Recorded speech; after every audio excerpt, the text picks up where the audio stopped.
Da cultura grega, judaica, egípcia, hindu, maia ou cristã, o templo tem um papel fundamental.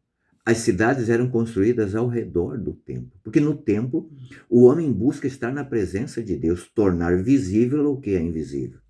A tua casa também é um templo. Sim, é o templo onde você deve se esforçar para que Deus habite nesse templo. Você tem sim a obrigação moral de tornar a tua casa agradável, aconchegante na medida do possível, mas acima de tudo, de zelar para que o inimigo não entre no templo da tua família para profanar esse templo. O nosso corpo é templo do Espírito Santo. E nós temos que ter aquela atitude sempre vigilante para que o inimigo não profane também esse templo do Espírito Santo, né, através do pecado que ele nos sugere.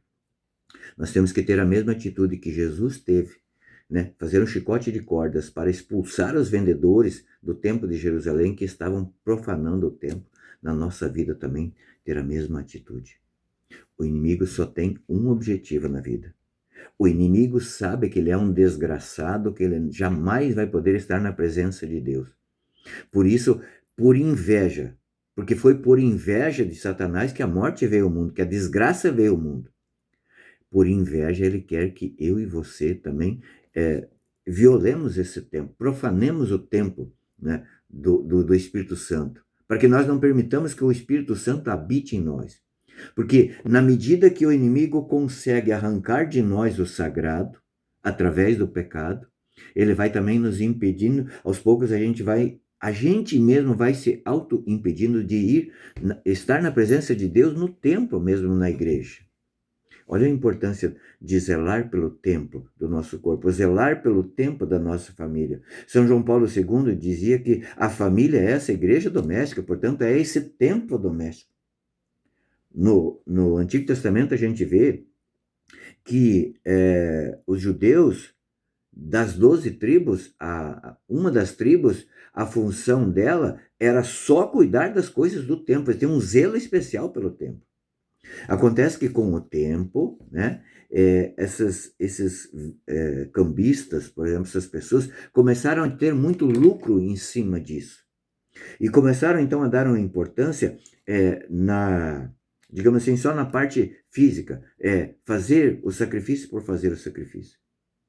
Então, as pessoas vinham de muito longe e não tinham condições de trazer os animais, por exemplo, as ovelhas, né, para sacrificar. Então, ali, eles trocavam, eles vendiam e tinham um lucro exorbitante em cima disso. Também as moedas que eles ofereciam no templo, de várias culturas distantes, então, ali os cambistas trocavam para você poder dar aquela moeda que era aceita no templo. E todos esses tinham assim, um desejo muito grande de enriquecer em cima daquilo. E é isso que Jesus, é por isso que Jesus fez um chicote de cordas. E a gente vê, por exemplo, no milagre onde Jesus, um milagre onde Jesus ressuscitou Lázaro. É uma coisa extraordinária, né? Mas se nós olharmos sob a luz da fé, o que Jesus faz aqui com o chicote de cordas é tão importante ou mais importante ainda do que daquele milagre, por exemplo, de Jesus ressuscitar Lázaro. Olha, Lázaro, poucos dias depois, foi morto de novo pelos judeus, numa espécie de queima de arquivos. Mas Jesus aqui nos dá uma lição muito importante, para que nós estejamos atentos para não negociar com o inimigo. Como é que a gente negocia com o inimigo? O que tem também, né? Vou assistir esse filme indecente. O que tem, né? Entendeu? A gente vai negociando, vai permitindo que o inimigo entre na nossa casa. Imagine você que por muitos e muitos anos você arquitetou, você pensou em cada detalhe da sua casa, você construiu, você inaugurou a sua casa. Você permitiria alugar essa casa para teu inimigo?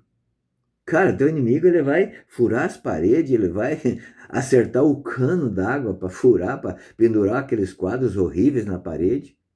Não dá para aceitar.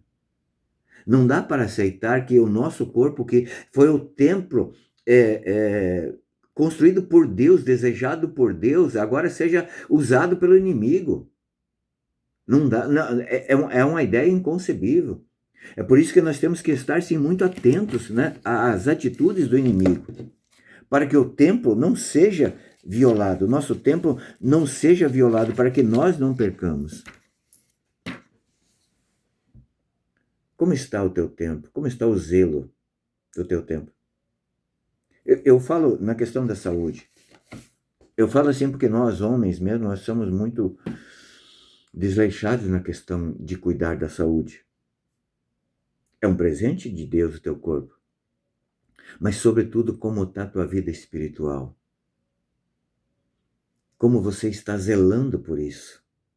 Quanto tempo você tem dedicado para essa reflexão? Reflexão à luz da palavra. Reflexão nos atos de Jesus. Olhando assim, aparentemente, parece que Jesus é um desequilibrado, porque aí pegou um chicote, começou a derrubar as bancas e chutar tudo. Não. Jesus não faz nada de forma impensada.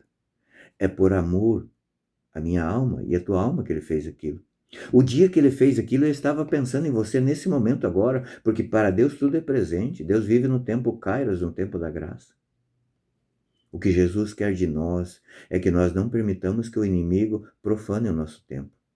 E nós não podemos fazer menos do que isso. Por isso, nesse dia de hoje, reflita sobre isso e se esforce. Tenha o seu chicote de cordas em mão, pronto para usá-lo. Deus te abençoe.